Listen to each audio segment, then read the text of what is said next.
Emocionet e atmosferës së fushatës zgjedhore po I bëjnë partit politike të ashpra në akuza ndërmjet vete. Dy partit më të mëdha të bllokut Maqedonas, VMRO, DPMNE-ja në pushtet dhe LSDM-ja opozitare në prag të fushatës zgjedhore, po vazhdojnë me sulme dhe akuza të ndërsjella politike. Ata akuzojnë njëra tjetrën se listat e kandidatëve për kryetar të komunave apo këshilltarëve I kanë të mbushura me njerëz të dhunshëm, problematik dhe mafios. Nga LSDM sot kanë akuzuar se kandidati I VMRO-s për kryetar të komunës së Vinicës, Mitko Kostadinovski, është pjesë e mafias pyjore. Ata thonë se pikërisht ky kandidat si shefi I policisë pyjore në atë zonë është I përfshirë në aksionin në rajonin e Maleshevës, ku për një krim të madh u arrestuan 15 persona, përfshirë drejtor, shefa dhe oficer të policisë pyjore, të dyshuar për bashkim kriminal dhe shkatrim pyesh, me dëm mbi 100 milion euro.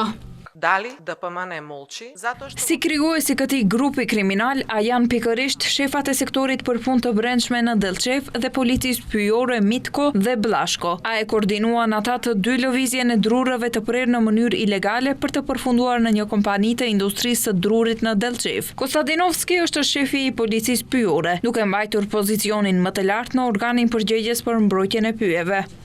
Sipas LSDM-s, më I frikshme është se Kostadinovski ka edhe një vendim gjyqësor nga viti 2012 për posedim të paligjshëm të armëve dhe municioneve. I menjëhershëm ishte reagimi I VMRO DPMNE-s, të cilët thonë se përballë faktit se po e humbin komunën, LSDM-ja në Strumic po përhap frikë dhe se listat e tyre të këshilltarëve janë të mbushura me dhunues. Ata theksuan se LSDM në Strumic po udhëheq me dhunues dhe rrahës, dosjet e të cilëve janë plot me akuza penale dhe të mbrojtur nga gjyqësori. Zarem taka treba da se odnesuvame.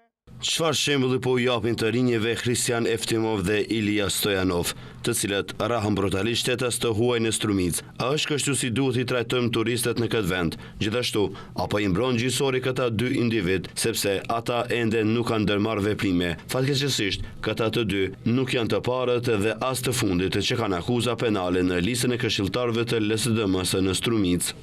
Partit politike vazhdimisht garojnë në akuza për njëra tjetrën se kush posedon më shumë njerëz jo të përshtatshëm për skenën politike të vendit.